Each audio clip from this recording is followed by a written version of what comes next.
I'm Leslie. And I'm Shelley. And we're Sisters in Ebert. Welcome back for another Movie Monday. It's one of Leslie's favorites. The Big Lebowski. The Big Lebowski. And this was released actually not too far from when we were debuting our video on this. It was released March 6th, 1998. Oh. Yes, so pretty close. Yeah, here we are in March. Welcome to March of Sisters in Ebert. Yes. Yes, this is one of my favorites. This is not a summer movie. It's not? No, it is not. I thought it was. I didn't see this till college. That's not true. We Yes, watched it with Dad. No, it's not. We watched it with Dad. I made you watch it. I let you sneak it in. You suggested it and I didn't shut it down. No. Yes. We watched this with Dad. No, I was in grad school. I don't remember that at all. I made you watch it. But Dad loves this movie. He does.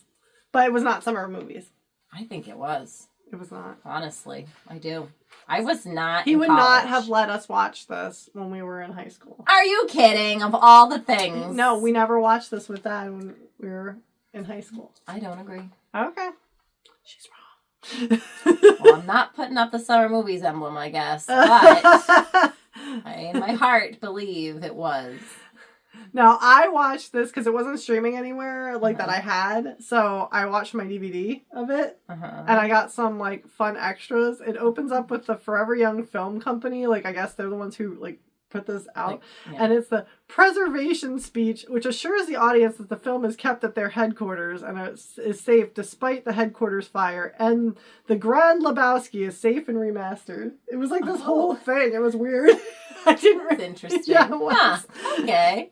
But the actual film opens to an old Western song with the stranger explaining that there was a man named Jeff Lebowski who called himself the Dude. And yes. And it takes place in Los Angeles in the early 90s, around the time of the Iraq conflict concerning Saddam Hussein. And the Dude is a lazy man of his time, but the stranger loses his train of thought and was giving this huge rambling speech at the beginning as we catch up to the Dude.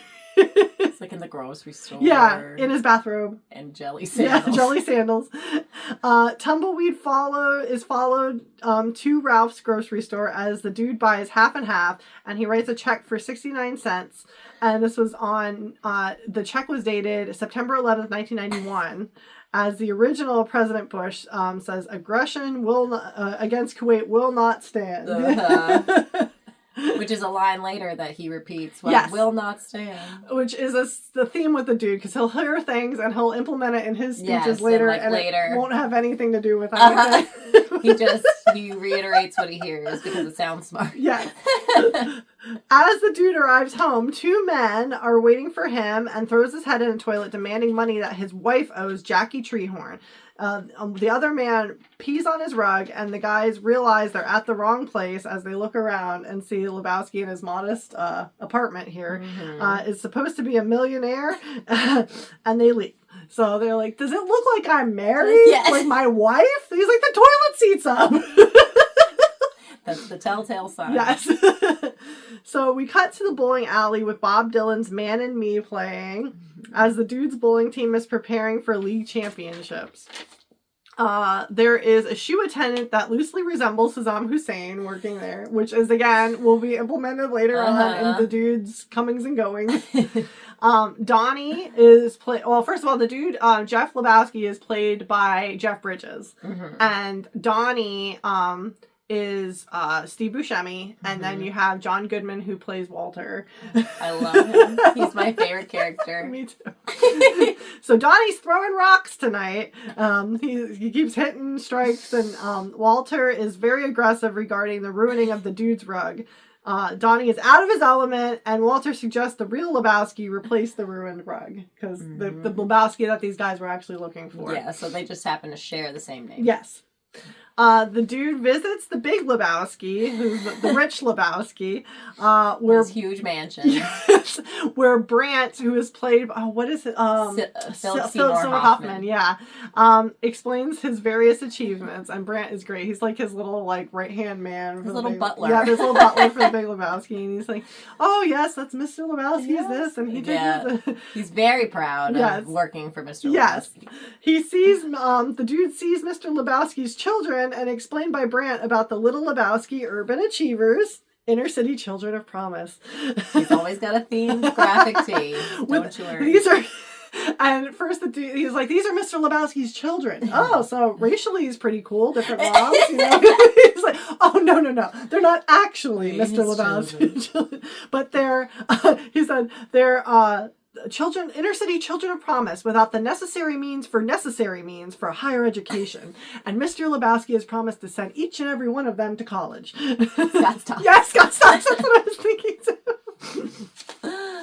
And then they are interrupted by the Big Lebowski coming in, saying, okay, you're a Lebowski, I'm a Lebowski. That's terrific.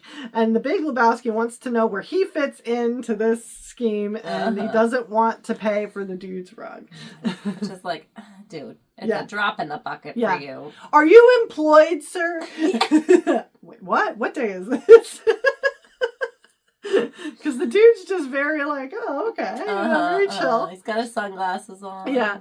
The dude explains that he is not Mr. Lebowski. He's the dude. Not Duder. The dudeness, or El Duderino, if you... The Big Lebowski refuses to pay and says that only the dude can solve his problems. So dude leaves and tells Brant the old man told him to take any rug in the place. I love that too. Old man told me to take any rug in the place. It's like, oh great, let me help you get that. Yes, Brant helps him carry it out. He meets Bunny Lebowski, played by Tara Reid, who tells the dude to blow on her toenail polish, which is green toenail polish, which matches her little bikini and her scrunchie. She is quite a bit younger than her husband, Mr. Lebowski. Yes. And then propositions the dude, but Brant can't watch. Otherwise, that'll be $100 extra. And Brant said, we are very fond of Mrs. Lebowski. Now, back at the bowling alley, Walter arrives late with Cynthia's dog, his ex-wife, which is an obvious terrier, who Walter believes is a Pomeranian Shepherd. Walter calls Smokey, a man on a neighboring team, for being over the line on his shot. Market zero! This is bowling, not nom. There are rules. And Walter pulls his gun to market zero. Market zero. He's so aggressive. You know, like finally when Smokey's like, okay, market zero. Sorry, Smokey. But this is league play. This is league play. This is serious. Walter and the dude calmly leave as cops arrive because he pulls his gun in the middle. Yeah. They're calling the cops in. And then they're sitting in the dude's car. Walter explains he's calmer than the dude is, as dude explodes in frustration over Walter and his latest shenanigan, because this is like a common theme with Walter. Yes. He's a hot-headed veteran. Who his favorite activity is telling everybody he's a veteran. Yes, he's very conservative, Dude's home, going over the answering machine messages as the landlord arrives to ask him for notes on his next performance cycle. Invites him to come. Oh, and the rent is also due. Yeah, just a reminder. It's already the 10th, dude. Oh, okay. Yeah. The Big Lebowski has Brant leave numerous messages for Dude, which he finally returns as the Big Lebowski is in seclusion and asks Dude for help and ponders what makes a man as Bunny has been kidnapped. But here's, because he's like, we assure you, if this is about the rug, dude, and if this is why you're avoiding our calls, we assure you this is not that. He doesn't care about the rug, don't worry. So they obviously figured it out. Yeah. He wasn't supposed to take it. Yes. So, they goes to the Big Lebowski, ponders what makes a man as Bunny has been kidnapped, and strong men also cry. Her kidnappers are demanding a $1 million ransom. That's a bummer. That's a bummer. That's the dude's response to that. And Mr. Lebowski wants to pay the dude to be the courier to confirm whether or not it's the carpet peers.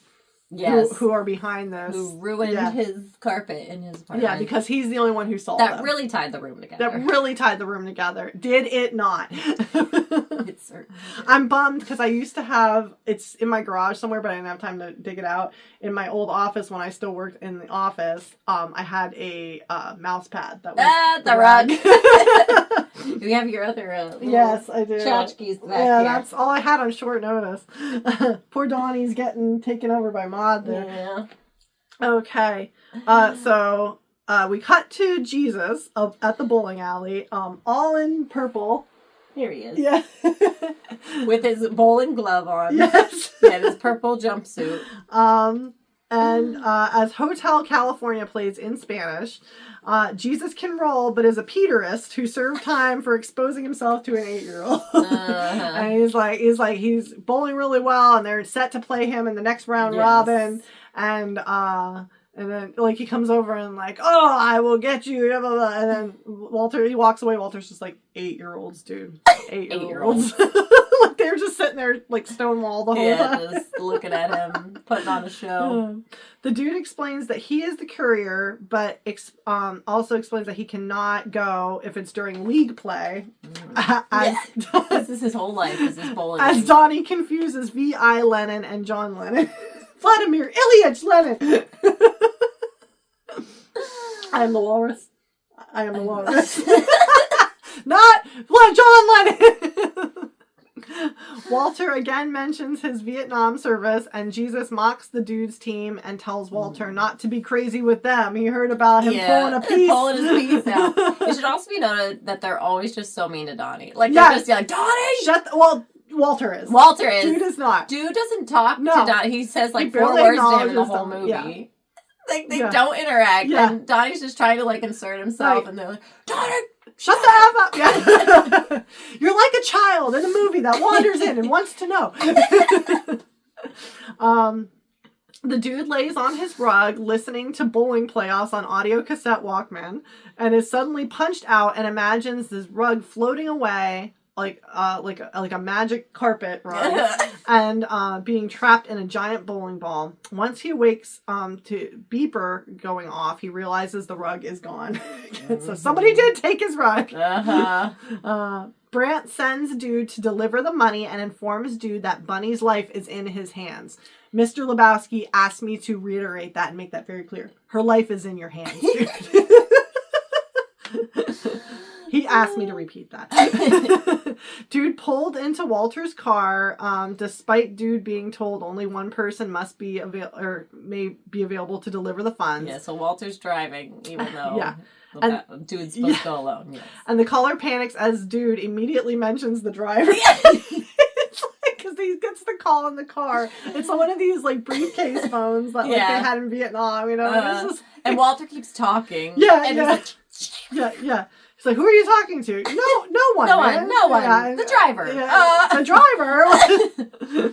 So Walter believes the whole thing is a hoax by Bunny and makes a ringer briefcase with a plan to keep the money for themselves, and they must throw the money out of the moving car instead. Like, Walter was anticipating coming face to face with these people and like punching them out, and they just want him to wing it out the window and drive away.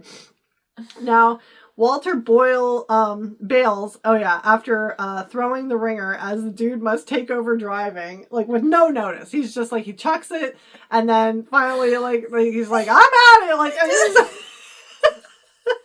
now, he brought a gun, and the gun shoots out Dude's car and crashes into a pole instead of being used on the kidnapping.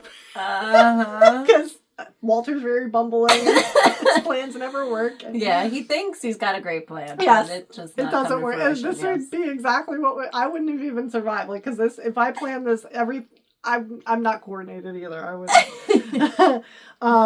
So Walter and the dude go bowling because they're like, F it, man, let's go bowling. That's their solution to everything. As the phone rings repeatedly, with Dude avoiding. Because he's scared. He's scared to answer because he knows he done effed up. Yep, and they didn't deliver the money, and his life was in her hands, dude. Her life! Bunny will be unalived by the kidnappers, and Walter simultaneously is upset as they are scheduled to bowl Saturday, but Walter is Shomer Shabbos. What? Shomer Shabbos. Shomer Shabbos. I'm Shomer Shabbos. I can't cook on a stove, I can't drive in a car, and I sure as heck can't effing bowl. Can't roll on Shabbos. So Shomer Shabbos! Yes. Walter is Jewish because his ex-wife was Jewish. And he converted for her. He converted, and just because they divorced doesn't mean that you're suddenly not Jewish! Yeah. So he's taking this very seriously. Very seriously. He's like, we gotta contact the league, we gotta change this. Yeah. Dude's car is missing when they come out, and the bag phone continues to ring. Dude makes a police report about the stolen car with the tape deck with his Creedence tapes inside and a briefcase with money inside, as reporting Maud Lebowski calls, explaining that she took the rug, and the police are happy as that part of the case can be closed at least. Oh, that's good. You that's found good. it. Yeah. I wouldn't. They find these things sometimes. I wouldn't hold out much hope for the tape deck though, or the Creedence. Dude goes to see Maud, who is an artist, and explains it was a gift from her mother, the rug. So the rug was not her father's to give. And explains that she does not believe Bunny actually kidnapped herself. And he could choose from any number of rugs that don't have sentimental value to her. Yes. Maud reveals Bunny to be the star of Log Jammin', a Jackie Treehorn production in adult films, and explains that she discovered her father took the $1 million from the Little Lebowski Urban Achievers, yes, and proud we are of all of them, from the foundation and used it for the ransom, because Daddy has no money of his own. Mom was the one with the money, and now I control the money, and we have this little show position for him with the Urban Achiever Foundation, and Maud wants the dude to recover the money, and she will pay him 10%, which he can use to buy a rug not of sentimental value to her. Maud is Julianne Moore. Yeah, yes. Lewis. Yeah, Julianne Moore. And she is very eccentric. Yes. An artist type. With a very interesting accent, yeah, too. Yeah, that's yeah, because it's not quite British, and it's not quite... She said she based her character on some other famous artist, I forget the name, and Yoko Ono. That makes sense. So Maud also gives him a number for a doctor to see about the punch on his jaw. He's good. He's a good man and thorough. Thorough. Dom Irera is playing a limo driver for the dude from Maud Lebowski, and tips the dude off that his Volkswagen has been following them the whole way home. And immediately once the dude gets out of that limo, he is taken into the Big Lebowski's limo, as the dude won't answer the phone. Dude believes Bunny kidnapped herself, but Brant reveals this is not the case, dude, as Bunny's toe was delivered to them in the mail. They have the toe in an envelope. And you know it's hers because of the green nail polish. It's a tiny toe, the little baby, the baby pinky toe. Big Lebowski tells the dude that he told the kidnappers to get their money from the dude instead, and Walter doesn't believe that the toe is Bunny's, and loudly is to get their money from the dude because he believes that the dude pocketed the money. Yeah, so he thinks he still has the money, but the money's been stolen along with the dude's car. When they hooked it out the window. No, that was Walter's tidy whities. Oh, that's right. It, and when the dude's car got stolen, there was a briefcase, and what was in the briefcase? Papers, important papers. So he told them to go after the dude instead of him. And Walter doesn't believe that the toe is Bunny's. He is loudly upset in a diner with the dude going over this, and they're asked to leave. But Walter's going to stay and finish my coffee. I'm going to enjoy my coffee. For my buddies who died in the muck so we can have this nice family restaurant. It all comes back. Yeah, always. The dude is in the bathtub and told by police on his answering machine that the car has been recovered, and nihilist / Germans arrive with a marmot threatening to return the next day to cut off his Johnson. So his apartment keeps getting broken in. Yes. And the marmot is a little ferret. It is. And they drop nice it in marmot. the bathtub. He's like, ah! He's freaking out. The dude gets his car back, but the briefcase is missing. They left the tape deck and the Creedence, though. Dude, Donnie, and Walter ponder the situation at the bowling alley, and Donnie continues with his confusion. Dude gets another Caucasian drink and is joined at the bar by the stranger, and is informed that sometimes you eat the bar and sometimes the bar eats you. The stranger doesn't like the dude cussing so much. It's true. Just cuss a lot. And the dude gets a call from Maud at the bar requesting to see him as he's not yet been to the doctor that she gave. Thorough. Because he's a good man and thorough. The dude resigns to Maud as he believes Bunny really was abducted now, and Maud says that this isn't possible as Yuli, one of the German guys that she always hung out with, knows Bunny. And he was the one that was also in Log Jammin' with her. Yes. Yeah. Log Jam. Log Jam. Great title. And, well, you can imagine where it goes from here. He fixes the cable. Maud again insists the dude go to the doctor, and he does, as the doctor asks dude to slide down his shorts. He's very thorough. For a punch his jaw. Yes, to help his jaw. The dude drives home and sees the VW following him again, and he burns himself with a J that he's smoking while driving and drinking at the same time. He finds a failing school paper in the back seat of the car as he crashed into the thing. Yes. Again, it was like a log or a log pole, a telephone pole. Yes. And dude attends his landlord's performance cycle to give notes. Walter and Donnie also go, and Walter finds the kid whose homework it is, and goes to him this is a clue. To find the briefcase. This is who stole the money. This kid. So, dude, Walter, and Donnie arrive to the kid's house and see a new Corvette outside, and the dude fears the money has already been spent. Turns out this kid Larry is the son of a writer for what show was it?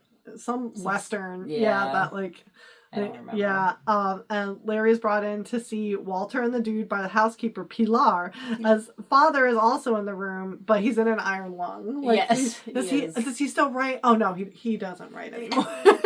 He is unwell. Walter asks about homework, and dude asks about money as Larry stonewalls them both and just stares straight ahead the whole time. Yeah. Well, these men are the police, Larry. Oh, no, ma'am. We didn't mean to insinuate that we were police. Well, Walter has a tie on. He's always got his aviator glasses on. He's looking at a certain part that he's... Yeah. Well, he's got a cop haircut, too. Walter goes out and takes a crowbar to the Corvette, which turns out to be the neighbors, who takes the crowbar to dude's car, and the three drive away with In-N-Out burgers. It's the whole way that they're going, the whole time that they're going over to Larry's house, Donnie's like, by the In-N-Out. It's right by the In-N-Out. That's where the address is.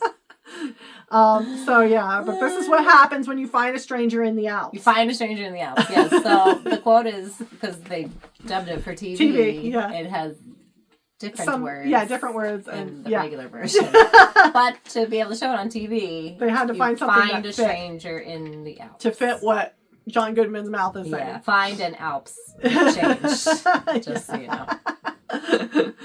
Because they were going to teach Larry a lesson, but it wasn't his car. Yes. So the dude unsuccessfully is trying to barricade the door in his apartment, even though the door comes out the other way. Right. He's propping all this stuff up. Well, no, he's nailing down a board. Yeah.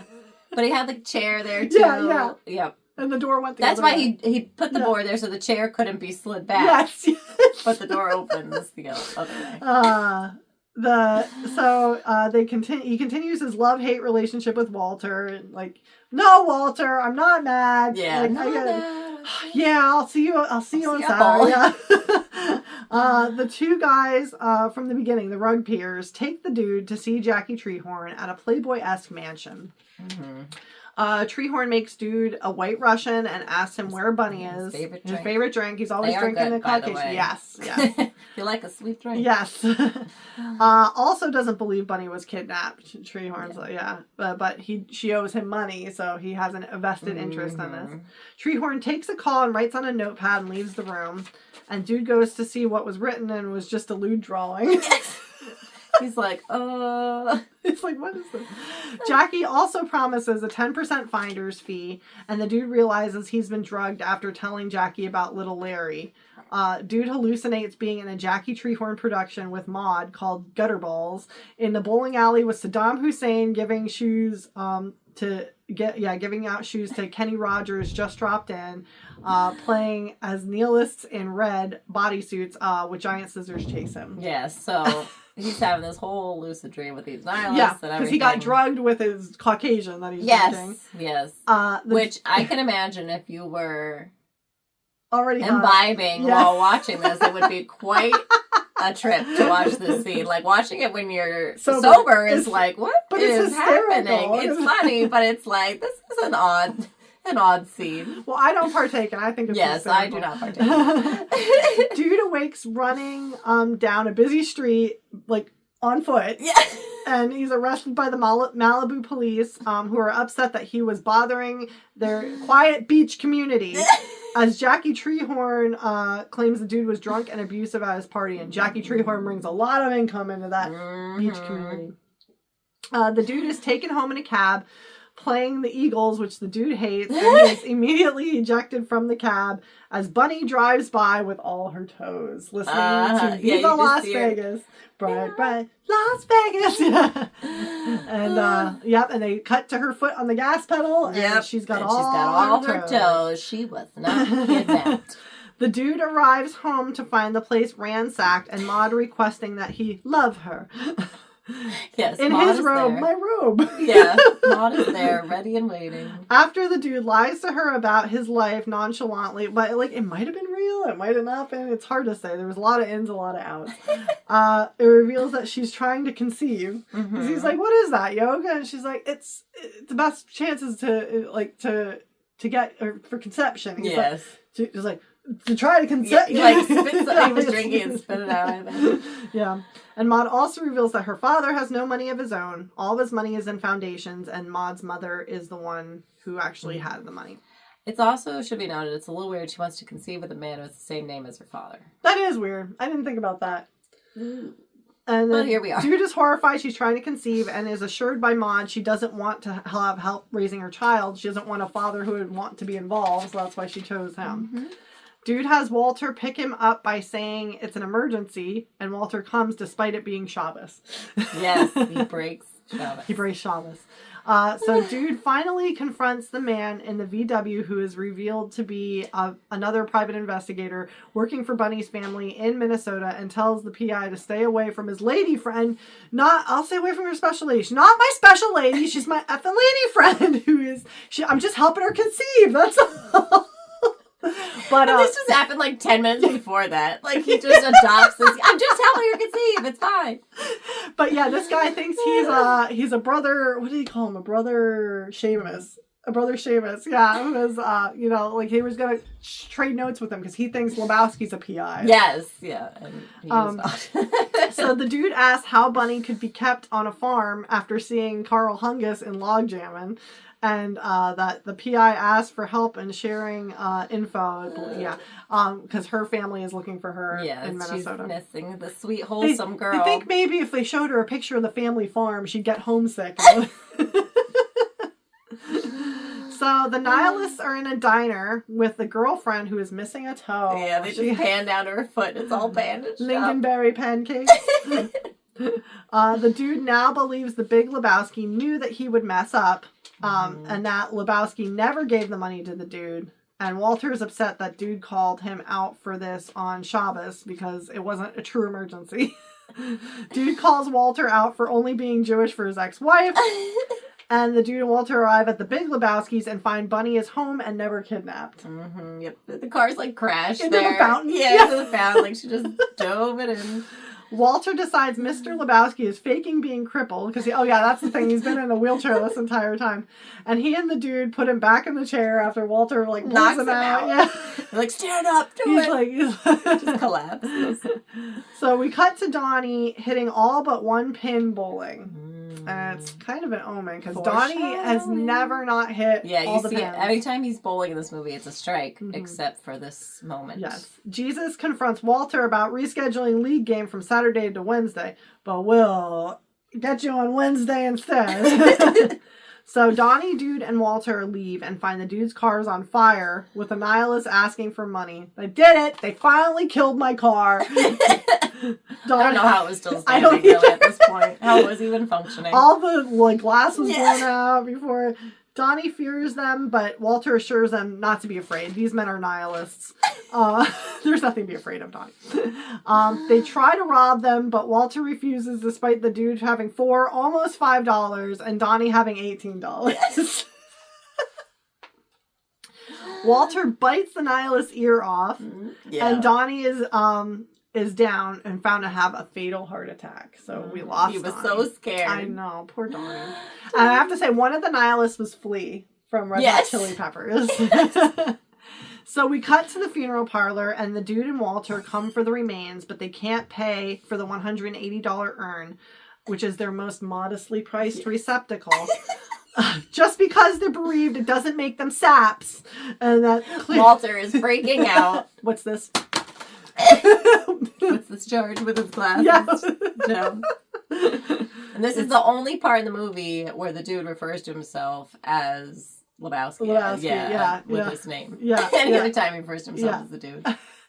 Walter asks if there is a Ralph's nearby, because it is their most modestly priced receptacle.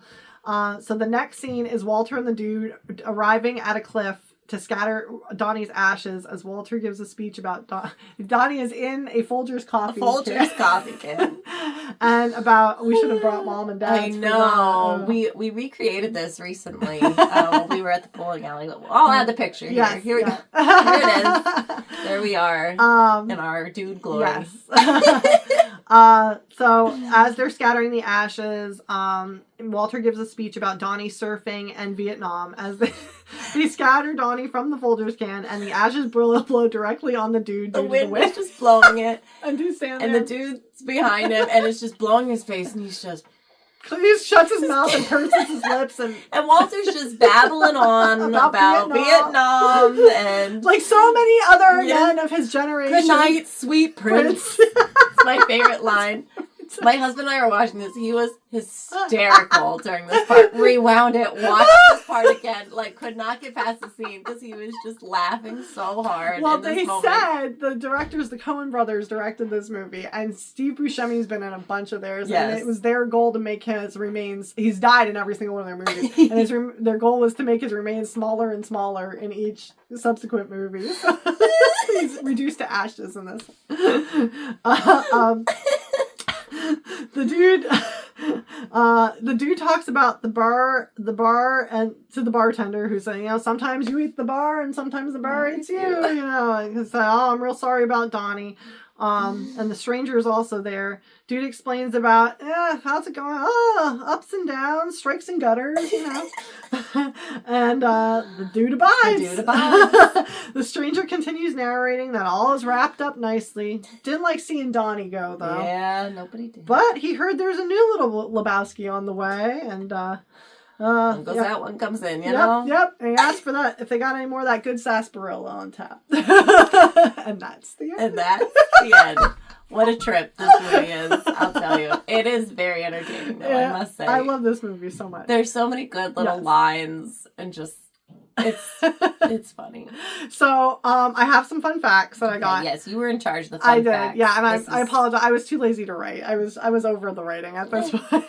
Right. So in the original script, the dude drove a Chrysler LeBaron, because the guy that they modeled the real dude on drove that car. But John Goodman was not he was too big to fit in that car. So they remodeled it to a 1973 Ford Torino instead. The real dude was friends with the Coen brothers. The Coen brothers. Yeah, so that's what they based the character. And the two cars were used during filming. One was destroyed, and the other was later destroyed in an X-Files episode. Yes! I did read that. Let's see.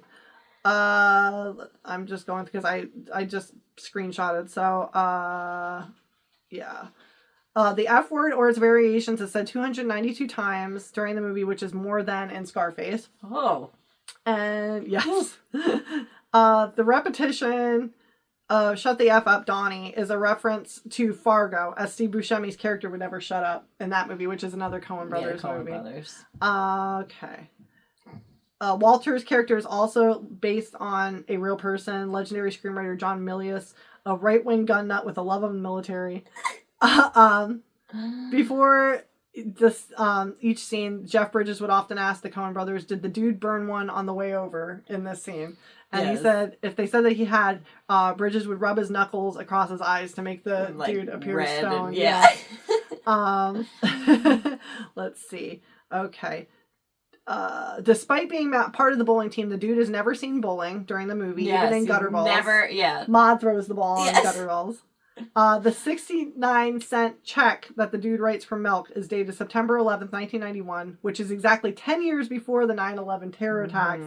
And George Bush Sr. is speaking in that scene when George Bush Jr. or George W. Bush was the president during the actual attack. Yes. But this film was made in 1998, so like it was a little bit behind. It was creepy. That's it. Okay. So when filming the briefcase scene, it proved impossible to get Walter's undie-filled case to be thrown correctly. Eventually, the scene was shot in reverse, with a crew member throwing the case into the car as a stunt driver reversed at high speed. Okay. Let's see. The Coen, to create the point of view bowling ball shot, the Coen brothers mounted a camera on something closely resembling a barbecue spit and rolled it down the lane. There's some cool shots. Yeah, like there make is, it seem like you're in a bowling ball. Yeah, and again, I love practical effects, and this was all practical effects. Everything in the dude's dream sequence is a reference to an earlier scene. The black and white tiles are from the Big Lebowski's house. The tool belt and the work outfit is worn by Carl Hungus in Logjammin'. Saddam Hussein is mentioned by Walter outside the bowling alley and overheard in Bush's speech. The scissors worn by the nihilists are in a painting on Maude's wall, and Maude Lebowski's trident is from a statue at the Big Lebowski's. Who knew? So it's all little nuggets trapped in there. The character of Yulee originated on the set of Fargo, as Peter Stormare would often speak in a faux German accent. So again, Fargo was another great Coen Brothers movie, but yeah. Okay. Let's see what else we got here.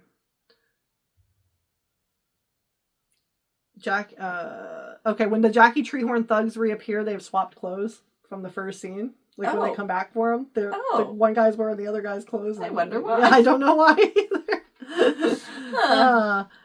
either. Okay. And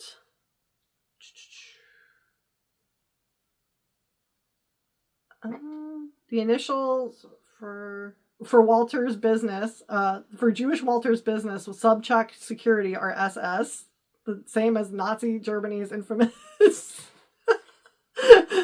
And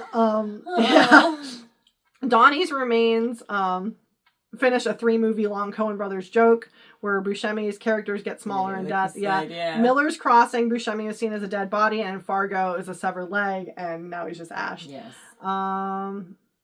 Okay, so when the dude slides down the bowling lane in gutter balls, Jeff Bridges was too big to fit through the dancer's legs, and he was eventually shot in 2 separate parts, with Bridges then digitally shrunk so that he would appear to slide through. Did you hear about what the dancers did? I did. I will let you do that. Yes, so they decided to play a prank on Jeff Bridges, and they had fake hair because he was going between their. It was like dancing girls, like Vegas dancing girls, at them. So looking up their skirts, basically. So they all glued fake hair, and as they went along, they got hairier and hairier and hairier. You see his reaction, like. Okay. One of the nihilists, Yulee, orders pancakes at a diner, and this is a reference to Fargo as well, where Peter Stormare's character wants to eat at a pancake house but never gets to. So they finally let him get his lingonberry pancake. Lingonberry. Donnie gets a strike with every bowl in the film except the last, which comes moments before his death. And I know that the Jeff Bridges used much of his own clothing. His wardrobe, like his own clothes for his including wardrobe. the jellies. Yes, the jellies and jelly sandals. The Pendleton sweater. Which they sell on their website, like specifically the same They one. leaned into it after they took it off the market for a while, and then they brought it back with the film's popularity. They were wise to do so. Yes. And that is what I got. Yeah. It was actually got some love from the Library of Congress too. It became known as one of 700 culturally, historically, or aesthetically significant films which are preserved for future generations in the Library of Congress. Interesting. Yes. So, well, didn't you tell me Julianne Moore was yes. pregnant while they were filming? Was newly pregnant in this movie, and when they were doing the gutter ball sequence, she was so sick that day. She said she was having so much, and she hadn't told anybody yet, so she just kind of had to muscle through it. But she said that that outfit was made of like styrofoam, and it was just so like just kept you in place. And she was like, it was horrible. If you've ever had pregnancy morning sickness, it is. It's awful. Horrible. Yes. And I can imagine. Yes. Yeah. Did I overlook anything, or did you have anything? You hit the main ones, yes. But it is funny that, the dude hates the Eagles, and when Jesus is introduced, it's Hotel California. They're playing the Eagles in Spanish. But I do love this movie. Are you wanting to give it a squirrel rating or no? We shan't. This was not a summer movies movie. I think it was. It was not. I didn't get into it until grad school. You were in grad school when I was in college. Yes. I did not see this in college. I saw it way before that. Anyways. We digress. Thank you for joining us. Yes, thank you so much. If you look below in the description for this video, you'll see links to all of our social media. We're on Facebook and Instagram at Sisters and Ebert. Please like, follow, subscribe, comment, all the things. We really appreciate it. And if you hit the little bell icon on YouTube here, it'll alert you anytime we post new content, and we like to, make sure that we have everybody following that we can. And have you seen this movie? This is one of my all-time favorites. Let us know. Would you have marked it 0? We want to know. Mark it 8, dude. No. But it was, when we were at the bowling alley recently, it was my son's birthday, and his one little buddy was there too. It was his birthday party, and they kept running up and just going over the line to throw the ball. I was over like, the line! Over the line! We counted it. We didn't whip out any pieces. No, he was 6. We'll count it. But thank you for joining us, and we'll see you next week at the movies.